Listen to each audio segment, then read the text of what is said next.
So hello guys, welcome back to my YouTube channel. आज का video काफी important होने वाला है। हिस्ट्री का 15 क्वेश्चन बताने वाला हूँ जो कि काफी इम्पोर्टेंट है। क्वेश्चन नंबर पहला,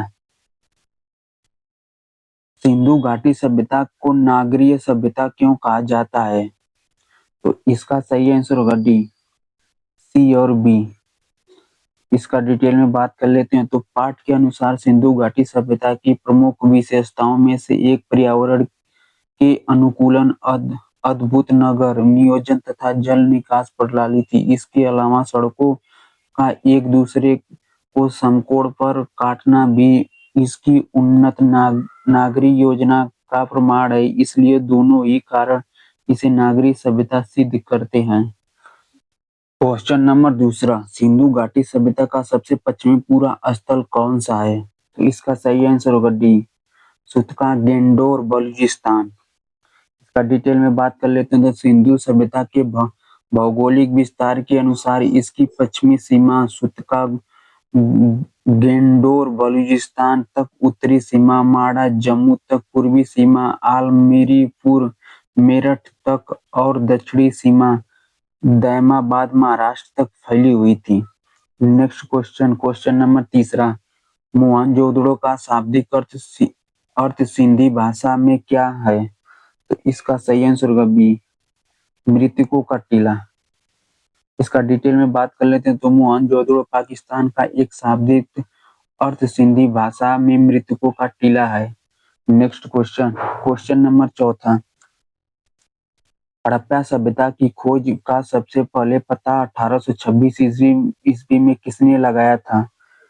तो इसका सही आंसर होगा सी, चार्ल्स मेसन। इसका डिटेल में बात कर लेते हैं। तो पाठ के अनुसार चार्ल्स मेसन ने 1826 ईस्वी में हड़प्पा सभ्यता का पता लगाया था। 1842 ईस्वी में उनकी प्रकाशित पुस्तक से इसकी पुष्टि हुई। दयाराम साहनी और राखल दास बनर्जी ने क्रमशः 1921 और 1922 ईस्वी में उत्खनन किया था। नेक्स्ट क्वेश्चन, क्वेश्चन नंबर पांचवा, सिंधु घाटी सभ्यता का सबसे दक्षिणी पूरा स्थल कौन सा है? तो इसका सही आंसर होगा सी, दैमाबाद। इसका डिटेल में बात कर ले तो पाठ में उल्लेख है कि सभ्यता का भौगोलिक विस्तार उत्तर में मांडा से लेकर दक्षिण में दैमाबाद महाराष्ट्र तक था। नेक्स्ट क्वेश्चन, क्वेश्चन नंबर छठवां, हड़प्पा स्थल का उत्खनन 1921 ईस्वी में किसके नेतृत्व में हुआ था? तो इसका सही आंसर होगा सी, दयाराम साहनी के नेतृत्व में हुआ था। इसका डिटेल में बात कर लें तो 1921 ईस्वी में भारतीय पुरातत्व सर्वेक्षण विभाग के तत्कालीन अध्यक्ष सर जॉन मार्शल ने के नेतृत्व में पुराविद दयाराम साहनी ने हड़प्पा स्थल का उत्खनन किया। राखल दास बनर्जी 1922 ईस्वी में मोहनजोदड़ो की खुदाई की। नेक्स्ट क्वेश्चन, क्वेश्चन नंबर सातवां, सिंधु घाटी सभ्यता के नगर प्राय कितने भागों में विभक्त थे? तो इसका सही आंसर होगा सी, 2 भागों में विभक्त थे। का डिटेल में बात कर लेते हैं। तो सिंधु घाटी सभ्यता की नगर योजना के अनुसार नगर लगभग 2 भागों में विभक्त थे। प्रथम भाग में ऊंचे दुर्ग निर्मित थे। नेक्स्ट क्वेश्चन, क्वेश्चन नंबर 8वां, भारतीय इतिहास के प्राचीन काल के विषय में जानकारी का सबसे महत्वपूर्ण स्रोत क्या है, जैसा कि पाठ्यांश में वर्णित है? तो इसका सही आंसर होगा बी, साहित्यिक ग्रंथ। इसका डिटेल में बात कर लेते तो भारतीय इतिहास और तथा भारत की राजनीतिक, धार्मिक और आर्थिक दशाओं के विषय में साहित्यिक ग्रंथों से महत्वपूर्ण जानकारी मिलती है। नेक्स्ट क्वेश्चन, क्वेश्चन नंबर 9वां, कल्हड़ के राजतरंगिणी नामक ऐतिहासिक ग्रंथ में किस क्षेत्र के ऐतिहासिक का वर्णन है? इसका सही आंसर होगा सी, कश्मीर। का डिटेल में बात कर लेते हैं। तो कल्हड़ के प्रसिद्ध ग्रंथ राजतरंगिणी से कश्मीर के लिए एक महत्वपूर्ण विषय है। नेक्स्ट क्वेश्चन, क्वेश्चन नंबर 10वां, हेमचंद्र का दयाश्रय काव्य और मेरुतुंगा का प्रबंध चिंतामणि मुख्य रूप से किस क्षेत्र के इतिहास की जानकारी देते हैं? तो इसका सही आंसर होगा बी, गुजरात। इसका डिटेल में बात कर लेते हैं तो गुजरात क्षेत्र के इतिहास के बारे में भी बहुत से ग्रंथ मिलते हैं। इनमें हेमचंद्र का दयाश्रय काव्य, मेरु तुंगा का प्रबंध, चिंतामणि आदि प्रमुख हैं। नेक्स्ट क्वेश्चन, क्वेश्चन नंबर 11, किस ग्रंथ में गुप्त साम्राज्य से संबंधित चंद्रगुप्त द्वितीय काल से शुरू करके उनसे शासन और आंतरिक शांति का वर्णन है?